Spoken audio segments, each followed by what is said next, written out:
Donald Trump Greenland ಮೇಲೆ ಕಣ್ಣಿಟ್ಟಿರೋದು ಯಾಕೆ? Greenland ಕಾರಣದಿಂದಾಗಿ ಅಮೆರಿಕ ಮತ್ತು ಡೆನ್ಮಾರ್ಕ್ ನಡುವೆ ಹೆಚ್ಚುತ್ತಿರುವ ಉದ್ವಿಗ್ನತೆ ಎಂಥದ್ದು? ಈ ಹಿಮಾವೃತ ದ್ವೀಪ ಜಾಗತಿಕ ಭೌಗೋಳಿಕ ರಾಜಕೀಯದಲ್ಲಿ ಪ್ರಮುಖ ಕಾರ್ಯತಂತ್ರದ ತಾಣಗಳಲ್ಲಿ ಒಂದಾಗಿ ಯಾಕೆ ಮಾರ್ಪಟ್ಟಿದೆ? ಗ್ರೀನ್ಲ್ಯಾಂಡ್ ಕೇವಲ ಹೆಪ್ಪುಗಟ್ಟಿದ ಭೂಪ್ರದೇಶವಲ್ಲ.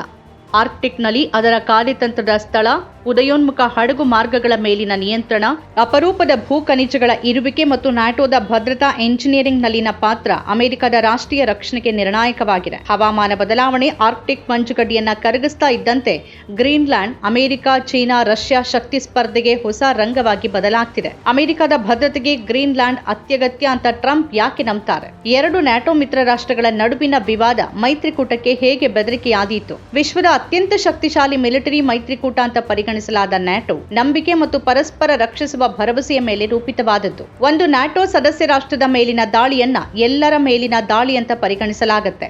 ಆದರೆ ಒಂದು ನ್ಯಾಟೋ ಸದಸ್ಯ ರಾಷ್ಟ್ರ ಮತ್ತೊಂದು ರಾಷ್ಟ್ರಕ್ಕೆ ಬಹಿರಂಗವಾಗಿ ಬೆದರಿಕೆ ಹಾಕಿದ್ರೆ ಈ ಜಾಗತಿಕ ಭದ್ರತಾ ವ್ಯವಸ್ಥೆ ನಿಜವಾಗಿಯೂ ಉಳಿಯತ್ತಾ ಅನ್ನೋದು ದೊಡ್ಡ ಪ್ರಶ್ನೆ. ಈಗ ಗ್ರೀನ್ಲ್ಯಾಂಡ್ನ ಕುರಿತು ಅಮೆರಿಕ ಮತ್ತು ಡೆನ್ಮಾರ್ಕ್ ನಡುವಿನ ವಿವಾದ ಈ ಪ್ರಶ್ನೆಯನ್ನು ಹುಟ್ಟುಹಾಕುತ್ತೆ. ಇತ್ತೀಚೆಗೆ ವೆನಿಜುವೆಲಾ ಮೇಲಿನ ದಾಳಿ ನಂತರ ಟ್ರಂಪ್ ಗ್ರೀನ್ಲ್ಯಾಂಡ್ ಮೇಲೆ ಕಣ್ಣಿಟ್ಟಿದ್ದಾರೆ. ಯಾಕಂದ್ರೆ ಅದು ಅಮೆರಿಕದ ಭದ್ರತೆಗೆ ಅತ್ಯಗತ್ಯ ಅಂತ ಅವರು ಭಾವಿಸ್ತಾರೆ. ಡ್ಯಾನಿಶ್ ಪ್ರಧಾನಿ ಮೆಟ್ಟೆ ಫ್ರೆಡ್ರಿಕ್ ಸೇನ್ ಮತ್ತು ಗ್ರೀನ್ಲ್ಯಾಂಡ್ನ ಪ್ರಧಾನಿ ಜಾನ್ ಫ್ರೆಡ್ರಿಕ್ ನೀಲ್ಸನ್ ಅವರು ಟ್ರಂಪ್ ಹೇಳಿಕೆಯನ್ನು ವಿರೋಧಿಸಿದ್ದಾರೆ. ದಾಳಿ ಡೆನ್ಮಾರ್ಕ್ಗೆ ಮಾತ್ರವಲ್ಲದೆ ಒಟ್ಟಾರೆಯಾಗಿ ನೇಟೋಗೆ ವಿನಾಶಕಾರಿಯಾಗಲಿದೆ ಅಂತ ಎಚ್ಚರಿಸಿದ್ದಾರೆ. ಗ್ರೀನ್ಲ್ಯಾಂಡ್ ವಿಶ್ವದ ಅತಿದೊಡ್ಡ ದ್ವೀಪ, ಆದರೆ ಕೇವಲ 57,000 ಜನ ಅಲ್ಲಿ ವಾಸ ಮಾಡ್ತಿದ್ದಾರೆ. ಗ್ರೀನ್ಲ್ಯಾಂಡ್ನ ಸರಿಸುಮಾರು 80% ಮಂಜುಗಡ್ಡೆಯಿಂದ ಆವೃತವಾಗಿದೆ. ಇಲ್ಲಿನ ಹೆಚ್ಚಿನ ಜನ ಸ್ಥಳೀಯ ಸಮುದಾಯಗಳಿಗೆ ಸೇರಿದವರು. ಇವರು ಹಿಮಭರಿತ ಪ್ರದೇಶಗಳಲ್ಲಿ ಹುಟ್ಟಿ ಬೆಳೆದವರು. ಅವರ ಸಂಪೂರ್ಣ ಜೀವನ ಆರ್ಕ್ಟಿಕ್ನ ಕಠಿಣ ಪರಿಸ್ಥಿತಿಗಳಿಗೆ ಹೊಂದಿಕೊಂಡಿದೆ. ಆದರೆ ಹವಾಮಾನ ಬದಲಾವಣೆಯಿಂದಾಗಿ ಇಲ್ಲಿನ ಮಂಜುಗಡ್ಡೆ ಕರಗ್ತಾ ಇದ್ದಂತೆ ಹೊಸ ಅವಕಾಶಗಳು ಮತ್ತು ಹೊಸ ಸವಾಲುಗಳು ಕಾಣಿಸ್ತಿವೆ. ಗ್ರೀನ್ಲ್ಯಾಂಡ್ ಡ್ಯಾನಿಶ್ ಪ್ರದೇಶವಾಗಿದೆ. ಇದು 1979ರಿಂದ ಸ್ವಂತ ಸರ್ಕಾರವನ್ನ ಹೊಂದಿದೆ.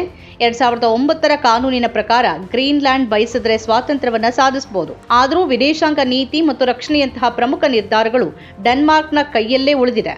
ಗ್ರೀನ್ಲ್ಯಾಂಡ್ನ ಅತ್ಯಂತ ಮಹತ್ವದ ವೈಶಿಷ್ಟ್ಯ ಅಂದ್ರೆ ಅದರ ಸ್ಥಳ. ಇದು ಉತ್ತರ ಅಮೆರಿಕ ಮತ್ತು ಯುರೋಪ್ ನಡುವೆ ಆರ್ಕ್ಟಿಕ್ನಲ್ಲಿದೆ.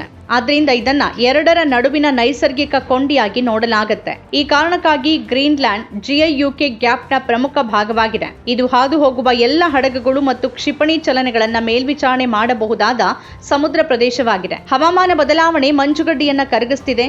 ವಾಯುವ್ಯ ಮಾರ್ಗ ಮತ್ತು ಉತ್ತರ ಸಮುದ್ರ ಮಾರ್ಗದಂತಹ ಹೊಸ ಸಮುದ್ರ ಮಾರ್ಗಗಳನ್ನ ತೆರೀತಿದೆ. ಇದರ ಪ್ರಯೋಜನ ಅಂದ್ರೆ ಏಷ್ಯಾ ಮತ್ತು ಯುರೋಪ್ ನಡುವಿನ ಹಡಗುಗಳು ಈ ಮಾರ್ಗಗಳ ಮೂಲಕ ಕ್ರಮಿಸುವ ದೂರ ತಗ್ಗುತ್ತೆ. ಪ್ರಯಾಣವನ್ನ 40% ಕಡಿಮೆ ಮಾಡಬಹುದು ಅಂತ ಹೇಳಲಾಗುತ್ತೆ. ಅದಕ್ಕಾಗಿನೇ ಇಡೀ ಜಗತ್ತು ಇಂದು ಗ್ರೀನ್ಲ್ಯಾಂಡ್ನತ್ತ ಗಮನ ಹರಿಸಿದೆ. ನಮಗೆ ಗ್ರೀನ್ಲ್ಯಾಂಡ್ ಸಂಪೂರ್ಣವಾಗಿ ಬೇಕು ಮತ್ತು ನಮಗದು ರಕ್ಷಣೆಗೆ ಬೇಕು ಅಂತ ಟ್ರಂಪ್ ಹೇಳ್ತಿದ್ದಾರೆ. ಅಂದ್ರೆ ಅಮೆರಿಕಕ್ಕೆ ರಾಷ್ಟ್ರೀಯ ಭದ್ರತೆಗಾಗಿ ಗ್ರೀನ್ಲ್ಯಾಂಡ್ ಅಗತ್ಯವಿದೆ. ಅಲ್ಲಿ ರಷ್ಯಾ ಮತ್ತು ಚೀನಾದ ಹಡಗುಗಳ ಉಪಸ್ಥಿತಿ ಹೆಚ್ಚುತ್ತಿದೆ ಅಂತ ವರದಿಯಾಗಿದೆ. ಈ ನಡುವೆ ಟ್ರಂಪ್ ಅವರ ಆಪ್ತ ಸಲಹೆಗಾರ ಸ್ಟೀಫನ್ ಮಿಲ್ಲರ್ ಅವರ ಪತ್ನಿ ಅಮೆರಿಕನ್ ಧ್ವಜದ ಬಣ್ಣಗಳಲ್ಲಿ ಗ್ರೀನ್ಲ್ಯಾಂಡ್ನ ನಕ್ಷೆಯನ್ನ ಪೋಸ್ಟ್ ಮಾಡಿ ಶೀಘ್ರದಲ್ಲೇ ಅಂತ ಬರೆದಿದ್ದಾರೆ. ಇದೆಲ್ಲವೂ ಗ್ರೀನ್ಲ್ಯಾಂಡ್ ಕುರಿತು ಅಮೆರಿಕ ಮತ್ತು ಡೆನ್ಮಾರ್ಕ್ ನಡುವೆ ಹೆಚ್ಚಿದ ಉದ್ವಿಗ್ನತೆಗೆ ಕಾರಣವಾಗಿದೆ. ಅಮೆರಿಕ ಗ್ರೀನ್ಲ್ಯಾಂಡ್ ಅನ್ನ ಅಪೇಕ್ಷಿಸುತ್ತಿರುವುದು ಹೊಸ್ತಲ್ಲವಾದ್ರೂ ಗ್ರೀನ್ಲ್ಯಾಂಡ್ ಮೇಲೆ ಕಣ್ಣಿಡುವುದು ಅದರ ದೀರ್ಘಕಾಲದ ಮಹತ್ವಾಕಾಂಕ್ಷೆಯಾಗಿದೆ. ಇದು 1867ರ ಹಿಂದಿನದ್ದು. US ರಷ್ಯಾದಿಂದ ಅಲಸ್ಕಾವನ್ನ 72 ಲಕ್ಷ ರೂಬಲ್ಸ್ಗಳಿಗೆ ಅಥವಾ ಇವತ್ತಿನ ಪರಿಭಾಷೆಯಲ್ಲಿ ಸುಮಾರು 60 ಕೋಟಿಗೆ ಖರೀದಿ ಮಾಡಿತು. ಆ ಸಮಯದಲ್ಲಿ ವಿದೇಶಾಂಗ ಕಾರ್ಯದರ್ಶಿ ವಿಲಿಯಂ ಸೆವಾರ್ಡ್ ಗ್ರೀನ್ಲ್ಯಾಂಡ್ ಮೇಲೆ ಕಣ್ಣಿಟ್ಟಿದ್ರು.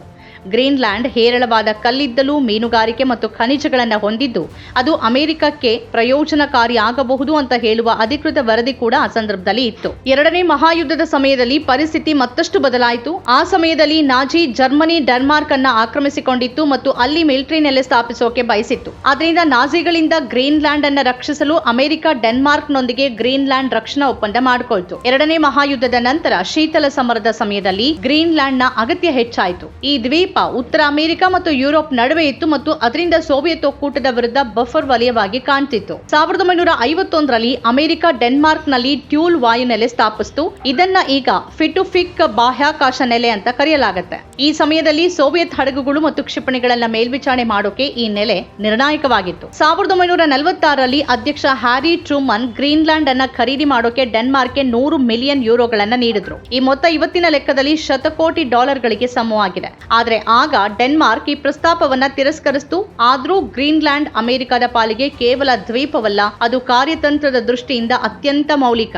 1910ರಲ್ಲಿ ಅಮೆರಿಕದ ರಾಯಭಾರಿ ಡೆನ್ಮಾರ್ಕ್ ಜೊತೆ ವ್ಯಾಪಾರ ಒಪ್ಪಂದವನ್ನ ಪ್ರಸ್ತಾಪ ಮಾಡಿದ್ರು. ಈಗ ಇದು 2026ರಲ್ಲೂ ಈ ವಿಷಯವನ್ನ ಮತ್ತೆ ಎತ್ತಲಾಗ್ತಿದೆ. ಇಂದು ಗ್ರೀನ್ಲ್ಯಾಂಡ್ಗೆ ಸಂಬಂಧಪಟ್ಟ ಅತಿದೊಡ್ಡ ಆಧುನಿಕ ಅಂಶ ಅಂದ್ರೆ ಹವಾಮಾನ ಬದಲಾವಣೆ. ಕರಗುವ ಮಂಜುಗಡ್ಡೆ ಗ್ರೀನ್ಲ್ಯಾಂಡ್ನ ಕೆಳಗಡೆಗಿರುವ ಅಪರೂಪದ ಭೂ ಖನಿಜಗಳು, ತೈಲಗಳು ಮತ್ತು ಅನಿಲಗಳನ್ನ ಬಿಡುಗಡೆ ಮಾಡ್ತಿದೆ. ಒಂದ್ ಕಡೆ ಈ ಕರಗುವ ಮಂಜುಗಡ್ಡೆ ಜಾಗತಿಕ ಎಚ್ಚರಿಕೆಯಾಗಿದ್ದು ಸಮುದ್ರ ಮಟ್ಟವನ್ನ ಹೆಚ್ಚಿಸ್ತಿದೆ ಮತ್ತು ಪರಿಸರಕ್ಕೆ ಹಾನಿ ಮಾಡ್ತಿದೆ. ಮತ್ತೊಂದ್ ಕಡೆ ಪ್ರಮುಖ ಶಕ್ತಿಗಳು ಇದರಲ್ಲಿ ಆರ್ಥಿಕ ಮತ್ತು ಕಾರ್ಯತಂತ್ರದ ಅವಕಾಶಗಳನ್ನ ನೋಡುತ್ತೆ. ಇದಲ್ಲದೆ ಚೀನಾ ಅಥವಾ ರಷ್ಯಾ ಗ್ರೀನ್ಲ್ಯಾಂಡ್ನ ಸಂಪನ್ಮೂಲಗಳ ಮೇಲೆ ಪ್ರಾಬಲ್ಯ ಸಾಧಿಸಿದ್ರೆ ಈ ಓಟದಲ್ಲಿ ಹಿಂದುಳಿಯುವ ಭಯ ಅಮೆರಿಕವನ್ನ ಕಾಡ್ತಿದೆ.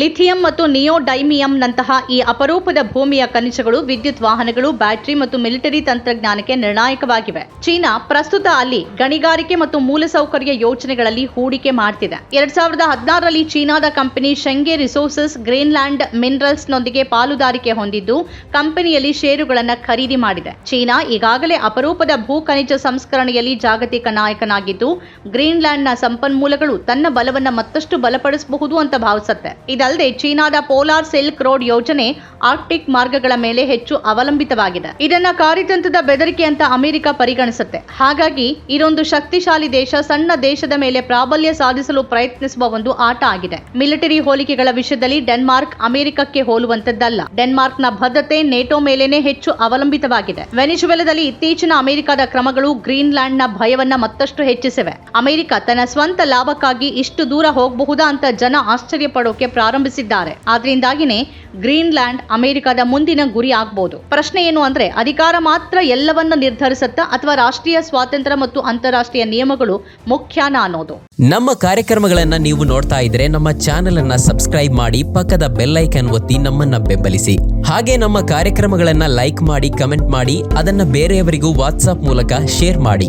ನೀವು ಹೀಗೆ ಮಾಡಿದಾಗ ನಮ್ಮ ಚಾನೆಲ್ ಇನ್ನಷ್ಟು ಮತ್ತಷ್ಟು ಜನರಿಗೆ ತಲುಪಲು ನೀವು ನಮ್ಮೊಂದಿಗೆ ಸಹಕರಿಸಿದ ಹಾಗಾಗುತ್ತೆ. ಇದು ನೀವು ಯಾವುದೇ ಖರ್ಚಿಲ್ಲದೆ ಕೆಲವೇ ಸೆಕೆಂಡುಗಳಲ್ಲಿ ನೀಡಬಹುದಾದ ಸಹಕಾರ.